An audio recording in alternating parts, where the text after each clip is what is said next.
to say that the left has a tendency to divide themselves over certain positions would be an understatement, and this phenomenon has been most prevalent in the modern age through the online left. From what I could see, their main two waves on YouTube were first led by TYT and their progressive associates who advocated for social democracy, followed by the more recent Breadtube who espoused more radical beliefs such as socialism. They have now splintered into various factions over multiple differences and dramas, and I'm breaking all of this down, but I'm not going to include people like Chomsky and Bernie Sanders since they aren't online political pundits. For our specifications, the main left group makes up most of the online left, with its more prominent figures being the Young Turks, Contrapoints, Shaun, Seder, Hasan Piker, Pakman, PhilosophyTube, the Serfs, and much more. Although streamer Vaush seems to currently be the most popular, must be his white male privilege. Speaking of which, his status and controversies have led other lefties to leave the quote-unquote main left. One of the first was his former friend Steve Bonnell, or Destiny, a progressive Twitch streamer who politically started out critiquing conservative pundits, but he economically was somewhere between a neoliberal and a social democrat and had more nuanced social positions. These differences, of course, led Steve to eventually debate Vaush, Hasan, and the Serfs, mostly on the basis of capitalism versus socialism, and if Destiny and Vaush's relationship wasn't already severed, then their exchange on Kyle Rittenhouse definitely cemented such an outcome, with Destiny being one of the few lefties thinking that Kyle was innocent. Other notable progressives in Destiny's left-wing group and/or are market-friendly include Hands of Hacker, Rows of Arrows, and Econoboy. We'll add Bastiad and Contrapoints as honorary members of this group, since Destiny needs new friends. Leaving Breadtube, we will go back to the first wave. The Young Turks had many iconic members, from Cenk Uygur and Anna Kasparian to Karl Kulinski, but despite leaving on decent terms, a former host is now a turned enemy, and I'm not talking about Dave Rubin. Jimmy Dore has accused TYT of being corrupted by corporate donations worth millions of dollars and supposedly flipped on foreign policy issues like Syria. TYT's Anna Kasparian responded back with sexual allegations against Jimmy Dore. Dore is the face of a left-wing faction whose hatred of Western foreign policy and hegemony has led them to be more sympathetic to China and Russia.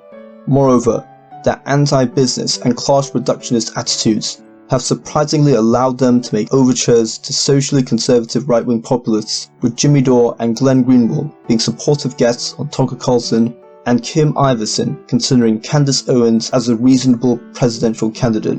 They seem to band together against wars, vaccines, social media censorship, and corporate political correctness. Jimmy Dore even supported Kyle Rittenhouse. Their main beef with other lefties is the alleged corruption of squad members like AOC and the failure to deliver a Medicare for all vote. I guess I'll call them the populist/Nazbol left, just for and giggles.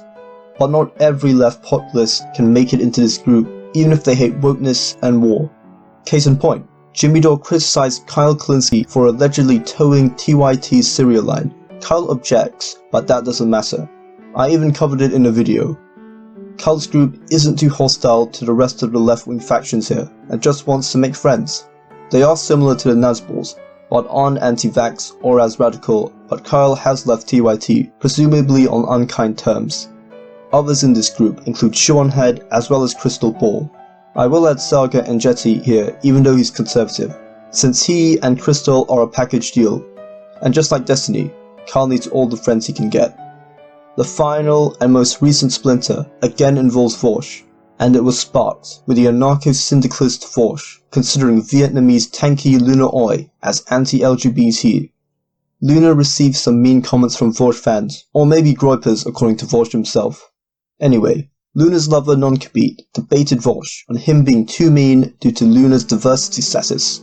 They then debated whether lefties focus too much on hypothetical situations than on the real world, but it somehow led to this.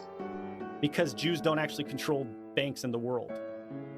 There was a disproportionate number of Jewish control of banks in Germany during All right, Vaush, we're done here. Thank you. Goodbye. This is, that's all I need to hear. Thanks. Maybe the Nazis had a point. Nazi has a point. This last supposed faction isn't as rigid, and may be based on an individual drama between two anarchists. But if it were a group, I guess it can include Marxist-Leninists and anarchists who want broad left-wing unity, and includes people like NonCompete, Luna Oi, and I think Bad and Panda. Overall, individuals of each faction won't automatically hate everyone else not in their faction, but this is a simplified guide to the factions of the online left.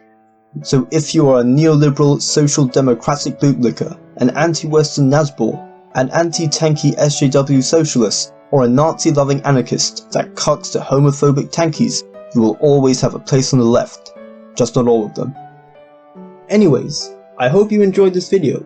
If you did, please give a like and comment, as it really helps my video in the YouTube algorithm, and if you like economics and political commentary, consider subscribing. Maybe follow me on my Twitter, and see you later.